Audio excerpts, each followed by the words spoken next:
the topic gauging and measurement. In this topic we will also discuss about slip gauges and tool maker's microscope. So, let me first tell you what are gauges. Now, in engineering, a gauge is a device which is used to measure something, which is used for measurement purposes. Now, there is no significant difference between gauges and measuring instrument, means both are the same things. Both are used to, because both are used to compare the size and shape of the object against a fixed scale or dimension. Now, a wide variety of tools exist which serve such functions, ranging from simple pieces of materials to complex ones, to complex pieces of machinery. Now, gauges, they are the inspection tools of rigid design without a scale, means they do not have any scale. Scale is provided with extra, which serve to check the dimensions of the manufacturing parts, means with the help of gauges we only check the dimensions of the parts which are manufacturing. The gauges, they do not indicate the actual value of the inspected part of the component, means the gauges, they do not give us the actual value, means that whether it is the dimension is 29 or 28 or 35, it does not give us the actual value. It only tells us that whether the part is made within the specified limit or not. The purpose of gauge is to only to tell us the part which we are producing, it is whether it is within the specified limit or not. So, the various types of gauges, they include: number 1 is the bore gauge. This device is used for measuring holes. We measure holes with the help of the bore gauge. Measuring holes means measuring the diameter of the holes, or we can say depth of the holes. Next is the center gauge. Center gauges, they are engineering gauges. They are used in lathe machines for the purpose of checking the angles when grinding the profiles of a single point cutting tools. Now, third one is the depth gauge. The depth gauge is an instrument for measuring the depth of holes. Bore gauge is used for measuring the diameter of holes, and depth gauge is used for measuring the depth of holes, slots, counter bores or recesses. And the most commonly used depth gauges are the vernier depth gauge, you already have heard this word, then the rule depth gauge and the micrometer depth gauge. Next comes the adjustable gauge, which is called as the dial indicator.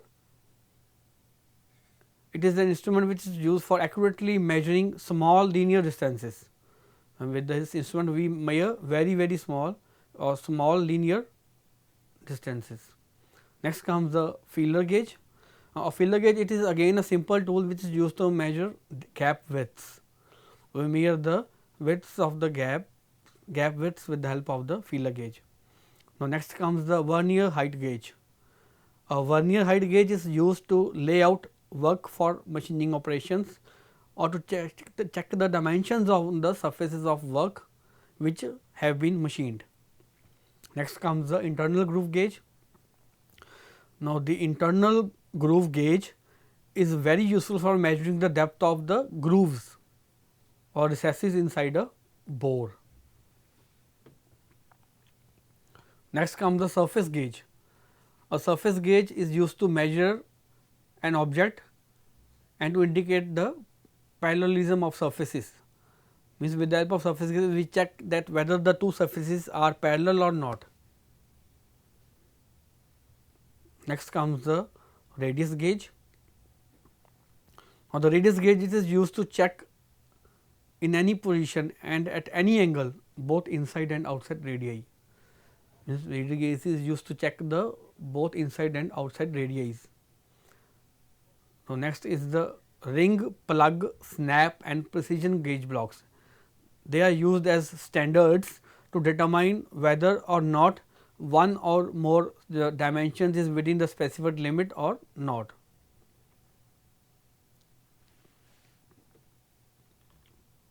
Next comes the gauge blocks. Gauge blocks, they are available in sets from 5 to 85 blocks of different dimensions. Now, the precision gauge blocks, they are made from a special alloy steel. They are rectangular in shape with measuring surfaces on opposite sides. What happens is that the measuring surfaces, they are lapped and polished to an optical flat surface, so as to avoid the wear and tear, and the distance between them is the measuring dimension, and this dimension, it may range from 0.010 of an inch up to 20 inches. Now, next comes the screw pitch gauges. They are made for checking the pitches of US standard, metric, national and Whitworth cut threads. Means with the help of screw pitch gauge, we check the pitches of the threads. Next comes the classification of plane gauge. Now, plane gauges, they are used for checking the plane holes and shafts, means those holes and shafts which are unthreaded, which do not have threads on them. So, that is why the name is plane gauges. They are classified according to their type. Number 1 is the standard gauges, which is just made an exact copy of the mating part or opposite part, and second one is the limit gauges, which is made to the limits of the dimensions. Limit gauges, we can also call them as go gauges or no go gauges. Now, standard gauges, they are made to the nominal size of the part which is to be tested, and have the measuring member equal in size to the mean permissible dimension of the part which we are checking. So, it is the, we can say, that exact copy of the part to be tested or checked. Limits gauges, as I have already told you, these are also called as go and no go gauges. These are made to the limit sizes of the work to be measured. Means what happens in this limit gauge is that on one of the sides or ends of the gauge is made to correspond to the maximum size, and the other end to the minimum permissible size. That is, for example, we can say that if suppose the dimension is 35 plus minus 5 mm. So, the maximum size is that 35.5 mm and the minimum permissible size is 34.5 mm. Now, the function of the limit gauges is to determine whether the actual dimension of the work, it is within or outside the specified limits.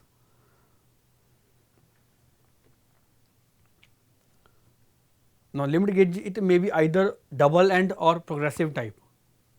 Means a double end gauge, it has the go member at one end and no go member at the other end. That the go member means that the go member, it must pass into or over an acceptable piece, but the no go member, it should not pass. And but the progressive gauge, it has no go members next to each other, and it is applied to workpiece in with one movement. So, this is the diagram showing double end limit gauge. It has go end on one side and no go end on other side.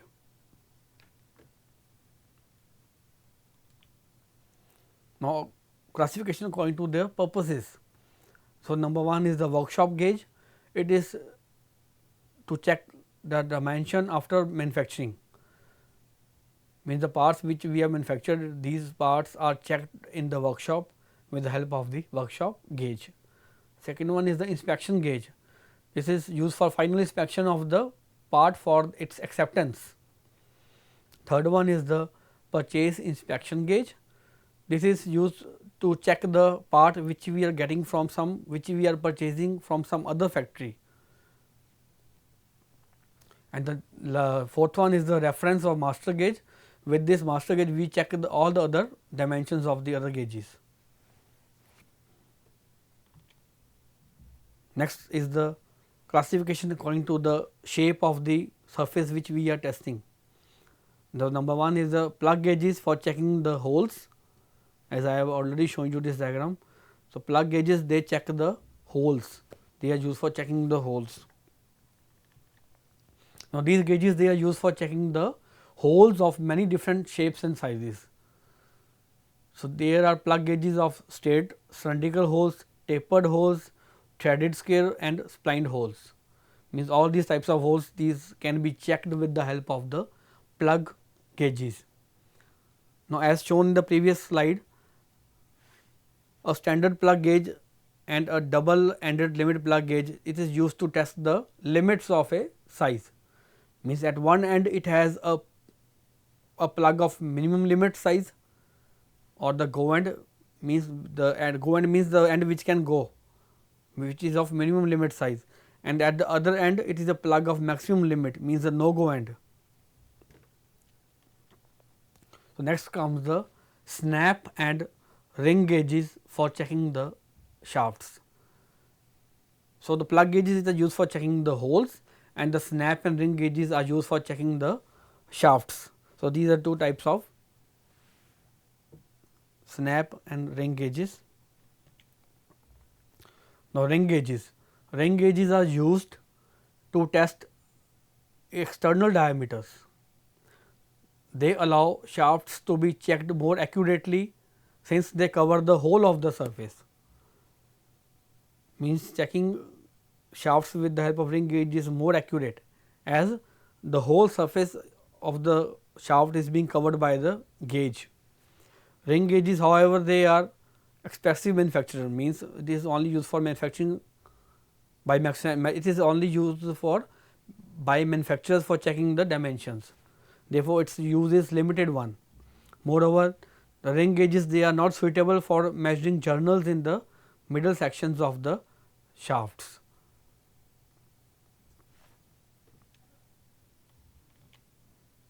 Next comes the snap gauges. Now, these gauges they are used for checking external dimensions. Now, shafts are mainly checked by snap gauges. Now, these may be solid and progressive or adjustable or double ended type. Next comes the taper gauges. Now, the most satisfactory method of testing a taper is to use the taper gauges, because they are used to measure the diameter of the taper at some point. Now, taper gauges they are available in both plug and ring styles.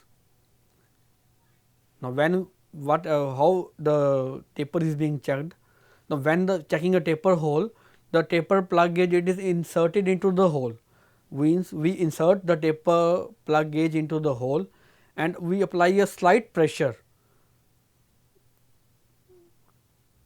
Now, if it does not rock in the hole, means if it does not fix in the hole, it indicates that the taper angle is correct. Now, next comes the mechanical gauges. Now, the mechanical gauges are best suitable for measuring very high fluid pressures. In case of steam boilers, where manometers cannot be used, because the pressure is so much that they get blasted. Mechanical gauges can be conveniently used for these purposes. Now, the working principle of all mechanical gauges they are the same. Now, there are three different types of mechanical gauges. Number one is the Borden's tube pressure gauge, second one is the diaphragm pressure gauge, and third one is the dead weight pressure gauge. We will discuss all these one by one. The first one is the Borden tube pressure gauge. So, this Borden's tube pressure gauge it is the most suitable to measure the pressure of the fluid which is above or below the atmospheric pressure. So, this is the diagram showing the Borden's tube pressure gauge. So, this it consists of an elliptical tube which is bent into an arc of a circle. Now, this bent up tube it is connected to the inlet of fluid. Now, the pressurized liquid or fluid it flows into the tube. As a result of this increased pressure, what happens is that the tube tends to straighten itself. Tube gets straightened itself. Now, with the help of this simple pinion, and sector arrangement, the elastic deformation which has come into the Bourdon tube, it rotates the pointer. Now, this pointer, it moves over a calibrated scale, and this directly shows us the pressure. So, this is the way how we measure the pressure with the help of the Bourdon's tube pressure gauge. So, next one is the diaphragm pressure gauge. Now, this diaphragm pressure gauge, it is used to find out the pressure of a fluid which is away above or below the atmospheric pressure. Now, instead of a Bourdon's tube, a corrugated diaphragm is used in this case. Hence, the name is the diaphragm pressure gauge. Now, and it is used for measuring relatively low pressures. Next comes the dead weight pressure gauge. Now, this dead weight pressure gauge, it is generally used for the calibration of the other pressure gauges in the laboratory. So, this we can say that this dead weight pressure gauge is used for calibration purposes. In its simplest form, it consists of a piston and a cylinder of known area, and it is connected to a fluid by a tube. Next comes the pneumatic gauges. Now, the pneumatic or air gauges, they are used primarily to determine the inside characteristics of a hole by means of compressed air. Means what is inside the hole, all the inside characteristics of the hole, they are determined with the help of the pneumatic or air gauges. Now, there are generally two types of air gauges according to operation. Number one is it is the flow type, and second one is the pressure type gauge. Now, this flow type, it operates on the principle of varying air velocities at constant pressure, means pressure remains constant, and in the pressure type, it operates on the principle of air escaping through an orifice or a small hole. Now, principle of vacuum gauges, pneumatic gauges, they operate by taking in a sample volume of gas from a vacuum chamber and then compress it by tilting and infilling with mercury. Now, the pressure in this smaller volume, it is then measured by a mercury manometer, and by knowing the compression ratio, the pressure of the original vacuum can be determined. Then we use the Boyle's law to find the initial pressure from the final pressure, and as well as we can also find the initial and final volumes using the Boyle's law. Now, this method is fairly accurate for non-condensable gases such as oxygen and nitrogen. However, the condensable gases such as ammonia, water vapor, carbon dioxide, they get condensed, and so we cannot get the accurate reading with the help of this vacuum gauge. So, this gauge is only suitable for non-condensable gases, because otherwise if we are using the condensable gas, then the reading will be erroneous and the pressure will be much lower than the actually which is present in that vacuum. Now, advantage of this vacuum gauge is that it is simple to use and its calibration is nearly the same for all non-condensable gases. Means we do not have to calibrate it again and again for when we are changing the gases. It is same for all the non-condensable gases. Next is the McLeod gauge. Now, McLeod gauge, it is the part of, we can say it is the special name for vacuum gauge. It is a scientific instrument which is used to measure very low pressures, and the pressure is down to 10 raised to the power minus 6 torrent. Now, it was invented in 1874 by Herbert McLeod. That's why the name is in behind this McLeod scientist name. Today, however, these gauges have largely been replaced by electronic vacuum gauges. This is the diagram showing the McLeod gauge. Next comes the gauge block or slip gauges. Now, a slip gauge, which is also called as a gauge block or Johnson gauge or Joe block, it is a precision ground and labbed length measuring standard.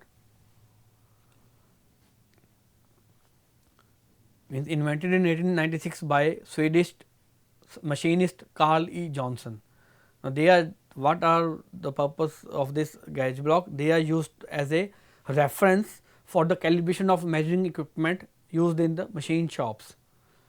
Means all the equipment such as micrometers, sine bars, calipers, dial indicators, which are used in the inspection purposes in the workshop, they are being calibrated with the help of these gauge blocks. Now, these gauge blocks, they are main means of length standardization used by the industry, or we can say that all industries mostly use these gauge blocks for standardization purposes. Now, let me tell you what is lapping. As the name came, labbed length measuring standard. So, what lapping is that? Lapping, it is a process by which a material is precisely removed from a workpiece. Means small material or pieces, they are removed from the workpiece to produce a desired dimension and a high surface finish work shape.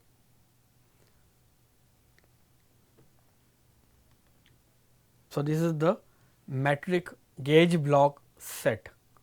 It contains all sizes from 5 to 85 blocks with different sizes. Now, the slip gauges, they are blocks of steel that have been hardened and stabilized by heat treatment process. As you already know that what is heat treatment process? Heat treatment process is heating a metal or any material to some particular temperature, say for example 1500 degrees centigrade, and then cooling it in either air or salt bath or water, depends upon what type of properties is required. So, this is the heat treatment process. Now, what is that? The slip gauges, they are ground and labbed. As I already told you, they are ground and labbed to size to very high standards of accuracy, and the surface finish is obtained is very high. They are the most accurate standards of length measuring available in industry or workshops. We can say that the accuracy which is obtained, it is so high that even two or more slip gauges or blocks, they rung together, they join together. Now, each gauge block, it consists of a block of metal or ceramic with two opposing faces ground precisely flat and parallel with a precise very small distance apart. Means the faces are very polished, high surface finish faces. Now, the standard gauge blocks, they are made of a hardened steel alloy, while the calibration gauge blocks, they are often made of tungsten carbide or chromium carbide, because it is harder and it weighs less. Now, gauge blocks, they come in set of blocks, as I have already told you, of various lengths along with two wear blocks to allow a wide variety of standard lengths to be made up by stacking them. Means all the two wear blocks, they are placed above and below, and the other blocks, they are stacked in between the two wear blocks. Now, the length of each block is actually slightly shorter than the nominal length.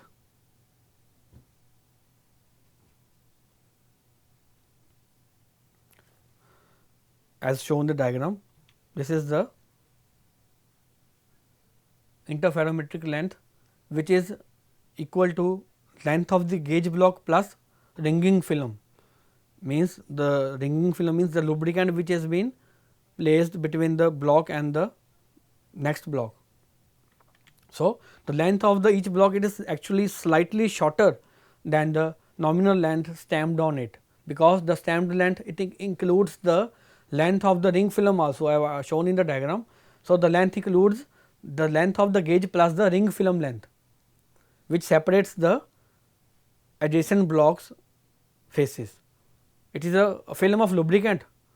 A ring film, it is a film of lubricant which separates the two faces of the blocks, and this nominal length, it is also called as the interferometric length. So, this length, it is always more than the actual gauge length.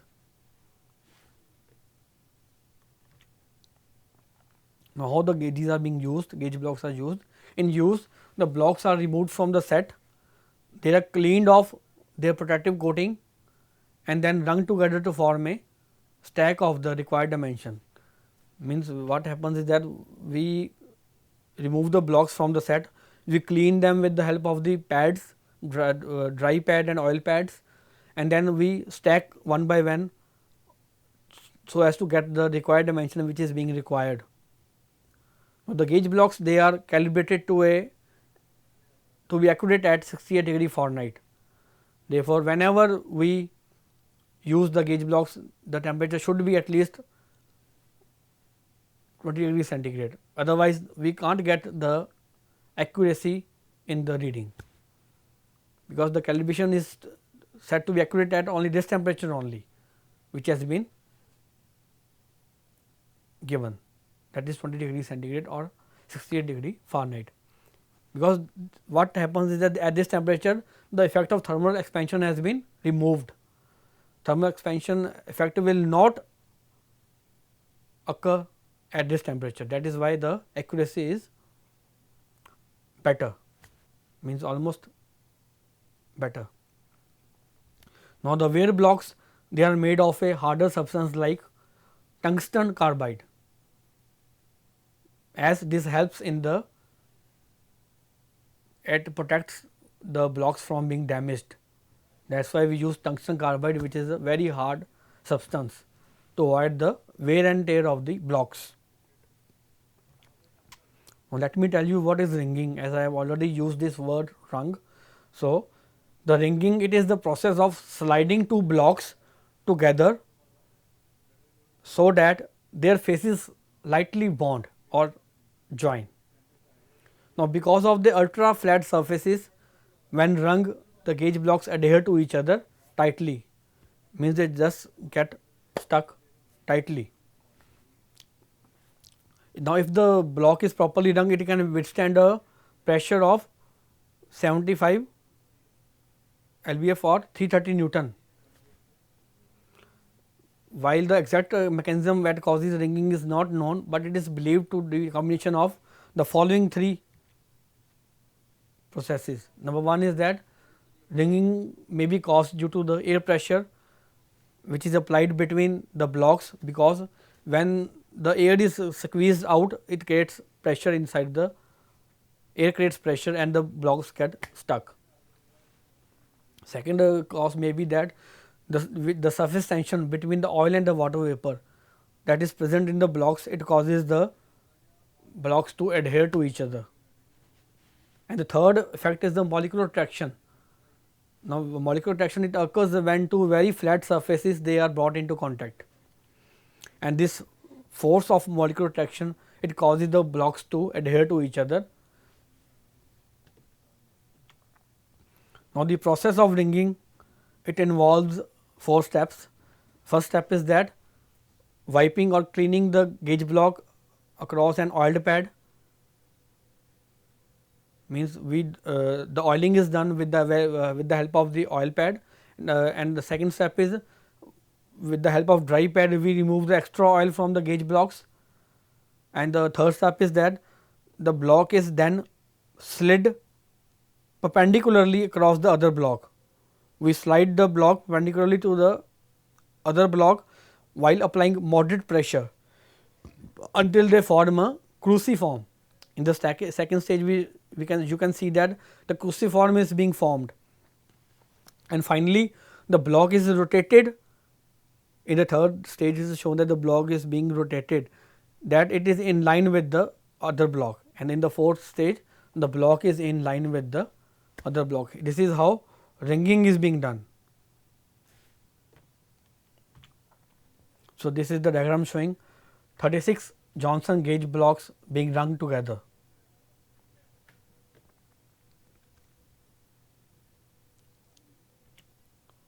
Now, after use again the blocks, they are re-oiled or greased to protect against corrosion, because if we do not re-oil them or grease them, the corrosion may affect it and it will be not in useful as much again.